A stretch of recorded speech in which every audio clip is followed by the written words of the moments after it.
Have you ever heard of a cytokine storm before?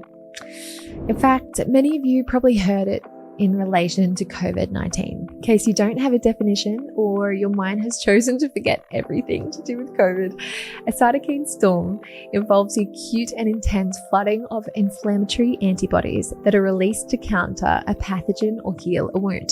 In the process, damage can be inflicted on healthy cells of your body in an all-out James Bond style effort to defeat the threat. Once the threat has been extinguished, the immune system ceases releasing inflammatory cytokines and the anti-inflammatory arm of the immune system takes over to heal any damage that was caused. However, unfortunately in some cases, the threat is ongoing and the anti-inflammatory phase is not activated. The threat is not enough to prompt a full-out cytokine storm, and instead you experience an ongoing cytokine drizzle, so to speak, a low-grade, chronic, and unresolved inflammation that harms healthy cells in tissues in a feeble effort to protect you from the ever-present threat. This state of chronic inflammation is catabolic, meaning that the body is breaking down tissue, not building tissue. In other words, this is not good news. Chronic inflammation puts you at the risk of developing a host of diseases, which can ruin your quality of life and can be even life-threatening. In fact, more than half of all deaths today are related to chronic inflammatory diseases, such as coronary heart disease, stroke, cancer, diabetes, chronic kidney disease, fatty liver, and autoimmune and neurodegenerative conditions. And this list is by no means exclusive. Truth be told, there are many factors that can trigger ongoing inflammation. And although a normal inflammatory response is temporary and resolves once the threat has passed, certain factors can prevent the resolution of inflammation and, in turn, promote a state of low-grade, generalized, ongoing inflammation. The top 7 triggers of chronic inflammation include: number 1, chronic infections. Whenever the body encounters a harmful bug, it starts an inflammatory response as a defense mechanism to get rid of it and begin the healing process. However, some microorganisms, such as viruses, parasites, fungi, or bacteria, can resist our defenses and remain active in our bodies for an extended period. This failure to eliminate the source of infection can trigger chronic inflammation.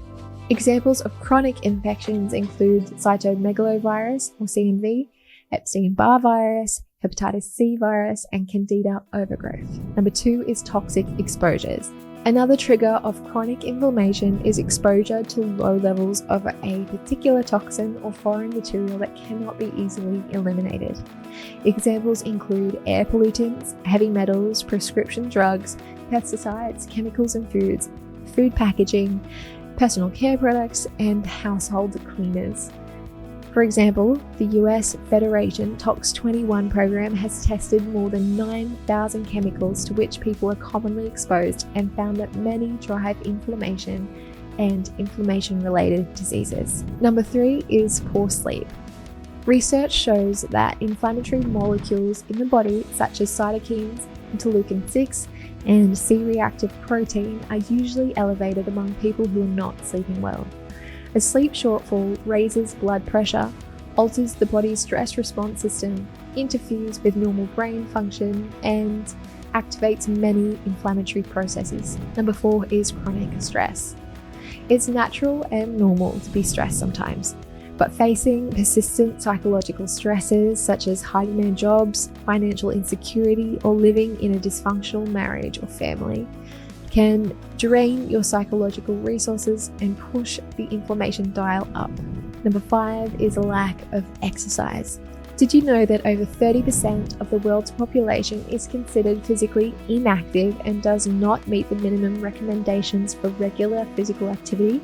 Recent studies show that our muscles function as endocrine organs, producing small proteins called myokines during muscle contraction. These myokines have an anti-inflammatory effect and can be why people who don't exercise regularly have higher levels of C-reactive protein and other inflammatory markers. In addition, a lack of exercise can also contribute to obesity and excessive abdominal fat, which is also a significant trigger of inflammation that accelerates aging and the risk of heart, metabolic, autoimmune, and brain diseases, as well as several types of cancer. Number 6 is inflammatory foods. The typical Western or standard American diet is widely adopted in many countries and is usually low in fruits, veggies, and other fiber-rich foods, and high in animal products, refined grains, alcohol, and ultra-processed foods containing many artificial ingredients. Unsurprisingly, the same foods that cause inflammation are generally considered bad for our health. Examples include sodas and refined carbohydrates, French fries, and other fried foods, fats such as margarine or shortening used in muffins, cakes, pastries, and pies, as well as red and processed meats. Constantly picking the wrong foods can accelerate the inflammatory disease process. Number 7 is gut problems.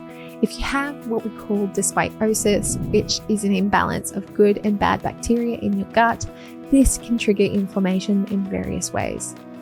Number 1, health-protecting bacteria and their beneficial functions may be lost. Pathogens can be acquired or can overgrow in the gut, or you can get a combination of both.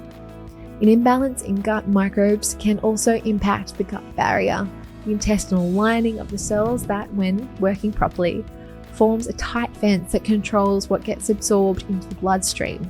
An unhealthy gut lining may become more permeable and have larger cracks or holes, popularly known as leaky gut, allowing partially digested foods, toxins, and harmful bacteria to penetrate the tissues beneath it and gain access to the bloodstream.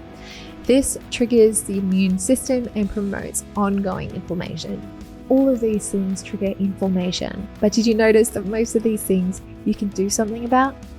Whether it's improving your sleep or managing your stress better, changing your diet, there are many things you can do to reduce inflammation and your risk of developing disease. To help this information get out there and make people more aware of how they can minimize these inflammatory triggers, please like and subscribe. We'd also love to hear in the comments from you about what you're going to do this week to mitigate your risk of inflammation.